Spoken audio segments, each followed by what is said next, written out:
ಅದು ಔತಣಕೂಟ ಪ್ರತಿ ವರ್ಷ ಕರೀತಾರೆ, ಅದೇನು ಹೊಸ್ತಾಗಲ್ಲ, ಕಳೆದ ಬಾರಿನೂ ಕರೆದಿದ್ರು. ಸೊ ಇದು ಕರಿತಕ್ಕಂಥದ್ದು ಸನ್ಮಾನ್ಯ ಮುಖ್ಯಮಂತ್ರಿಯವರು ಎಲ್ಲರಿಗೆ ವೈಯಕ್ತಿಕವಾಗಿ ಮಾತನಾಡ್ತಾರೆ. ಕ್ಯಾಬಿನೆಟ್ ಎಕ್ಸ್ಪಾನ್ಷನ್ ಆಗ್ತಕ್ಕಂಥದ್ದು, ರೀಶಫಲ್ ಆಗ್ತಕ್ಕಂಥದ್ದು ಸಹಜ ಇರುತ್ತೆ ಎಲ್ಲ ಸರ್ಕಾರಗಳು ಬಂದಾಗ. ಯಾವಾಗ ಮಾಡಬೇಕು ಯಾವಾಗಿಲ್ಲ ಸನ್ಮಾನ್ಯ ಮುಖ್ಯಮಂತ್ರಿಯವರು, ಉಪಮುಖ್ಯಮಂತ್ರಿಯವರು ಹಾಗೂ ಪಕ್ಷದ ಹೈಕಮಾಂಡ್ ನಿರ್ಣಯ ಮಾಡುತ್ತೆ. ಪಪ್ಪಿಯವರ ಇಡಿ ದಾಳಿ ಮತ್ತೆ ಮುಂದುವರೆದಿದೆ. 40 kg ಚಿನ್ನ ಸಿಕ್ಕಿದೆ ಅಂತ ಹೇಳಿ. ಹೌದು, ಅಂದ್ರೆ ಬಿಹಾರ ಚುನಾವಣೆಗೆ ಅವರೊಂದು 300 ಕೋಟಿ ಫಂಡಿಂಗ್ ಮಾಡ್ತಿದ್ರು, ಅದನ್ನು ತಡೆದ್ರು ಅಂತ ಚರ್ಚೆ ಆಗ್ತಾ ಇರೋದು. ಇಲ್ಲ, ಹಂಗಲ್ಲ. ನೀವು ಅಜಿತ್ ಪವಾರ್ ಇದ್ರಲ್ಲ, ಅಜಿತ್ ಪವಾರ್ ಮೇಲೆ 60,000 ಕೋಟಿ ಅವ್ರಿಗೆ ಏನಿತ್ತು, ಅವ್ರ ಮೇಲೆ ಆರೋಪ ಇತ್ತು. ಅವ್ರಿಗೆ ಒಳಗೆ BJP ಕರ್ಕೊಂಬಿಟ್ರು. ಯಾರಿಗೆ? ಅಜಿತ್ ಪವಾರ್. ಹಾಂ, ನಿಮ್ಮ ಆಸಾಂ ಚೀಫ್ ಮಿನಿಸ್ಟರ್ ಯಾರು? ಅವ್ರ ಮೇಲೆ ಏನು ಆರೋಪ ಇತ್ತು? ಶಾರದಾ ಚಿಟ್ ಫಂಡು ಅವ್ರ ಮೇಲೆ ಇತ್ತು. ಇವರಿಬ್ಬರು BJPಗೆ ಹೋಗ್ಬಿಟ್ರು. ಯಾರು? ಅಜಿತ್ ಪವಾರ್ ಅವರು. ಇವ್ರ ಮೇಲೆ ಸಾವಿರಾರು ಕೋಟಿ ಆರೋಪ ಇತ್ತು. ಇವ್ರು ದುಡ್ಡು ಕೊಟ್ಟು BJPಗೆ ಹೋದರು. ಪಪ್ಪಿಯವ್ರು ಏನು ದುಡ್ಡು ಕೊಟ್ಟಿಲ್ಲ, ನಮ್ಮ ಬಿಹಾರಕ್ಕೆ ಏನು ದುಡ್ಡು ಕೊಟ್ಟಿಲ್ಲ. ಕೊಡ್ತಾರಲ್ಲ ಅವ್ರಿಗೆ ಹಿಡಿಬೋದು, ಯಾಕಂದ್ರೆ ಆ ಶಕ್ತಿ ಅವ್ರ ಹತ್ರ ಇದೆ. ಯಾರು ದುಡ್ಡು ಕೊಡ್ತಾರಂತ ಹಿಡ್ಕೊಂಡು ಇವ್ರು ಅವ್ರ ಪಾರ್ಟಿಗೆ ಸೇರಿಸ್ಕೊಳ್ತಾರೆ. ಈಗ ಅಜಿತ್ ಪವಾರ್ ಸೇರಿಸ್ಕೊಂಡ್ರಲ್ಲ, ಇಡೀ ಮಹಾರಾಷ್ಟ್ರ ಎಲೆಕ್ಷನ್ಗೆ ಅಜಿತ್ ಪವಾರೇ ದುಡ್ಡು ಕೊಟ್ಟಿರೋದು. ಫೆರಾ ಇಡಿಗಳು ಇವರೇನು ರೈಡ್ ಮಾಡ್ತಾರೆ.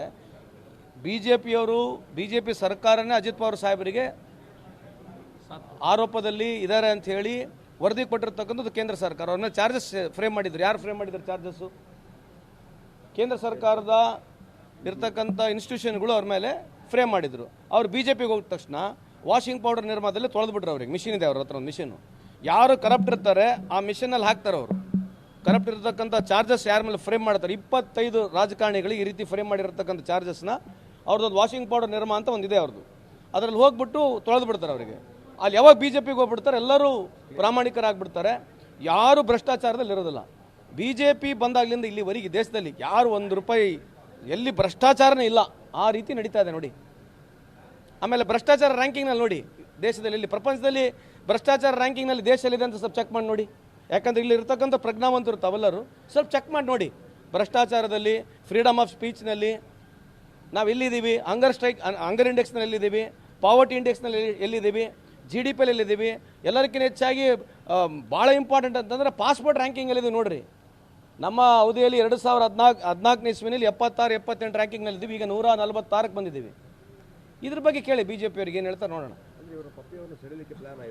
ಯಾರಿಗೆ ನೀವೇ ಅವ್ರನ್ನ ಕೇಳ್ಬೇಕು. ಅವ್ರನ್ನ ಯಾರನ್ನ ಸೆಳೀತಾರೋ ಯಾರಿಗಿಲ್ಲ ನಮಗೇನು ಗೊತ್ತಾಗುತ್ತೆ. BJP ಅವರು ಯಾರನ್ನ ಯಾವಾಗ ಒಳಗೆ ಕರ್ಕಂತಾರೆ ನಮಗೆ ಗೊತ್ತಾಗಲ್ಲ. ಅವ್ರನ್ನೇ ಕೇಳ್ಬೇಕು BJP ಅವ್ರಿಗೆ. ಯಾಕಂದರೆ ಈ ಥರ ಮಾಡಿದಾಗ ಯೂಶಲಿ ಅದೊಂದು ಟ್ರಿಕ್ಸ್ ಇರ್ತದೆ. ಅವ್ರನ್ನೇ ಕೇಳಿ, ನಮಗೆ ಗೊತ್ತಿಲ್ಲ ಅದ್ರ ಬಗ್ಗೆ.